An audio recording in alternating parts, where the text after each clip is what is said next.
Husband কোনো কিছু কিনে দিতে চাইলে কখনোই না করবেন না। কারণ আপনি হয়তো হাজব্যান্ডের টাকা বাঁচানোর জন্য আপনি না করবেন যে না দরকার নেই, কিন্তু আপনি টাকা বাঁচানোর চেষ্টা করলেও সেই টাকাটা থাকবে না, তার টাকা কোনো না কোনোভাবে খরচ হয়ে যাবে। আপনি হয়তো সংসারটাকে ভালোভাবে চালানোর জন্য নিজের কথা না ভেবে এগুলো বলেন যে না থাক লাগবে না। বয়সে এত সংসারী হতে যেন না, কারণ আপনি হয়তো সংসারের কথা চিন্তা করলেও আপনার টাকা ওইটা থাকবে না, কারো না কারোর জন্য সেটা খরচ হয়েই যাবে।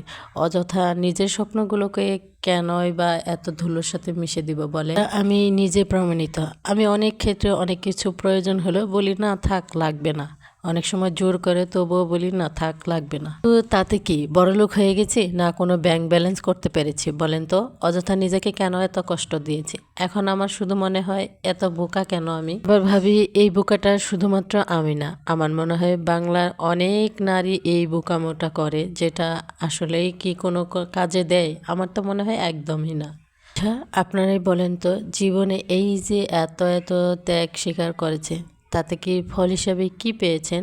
ভালো কিছু, না এরকমই থেকে গেছে? তাই বলবো শখের বয়সে শখ পূরণ করাটাই উচিত। কেননা একটা সময় হয়তো বা অনেক কিছুই থাকবে, আপনার শখটা থাকবে না, বয়স থাকবে না, তখন আর এত কিছু করার ইচ্ছাটাও থাকবে না।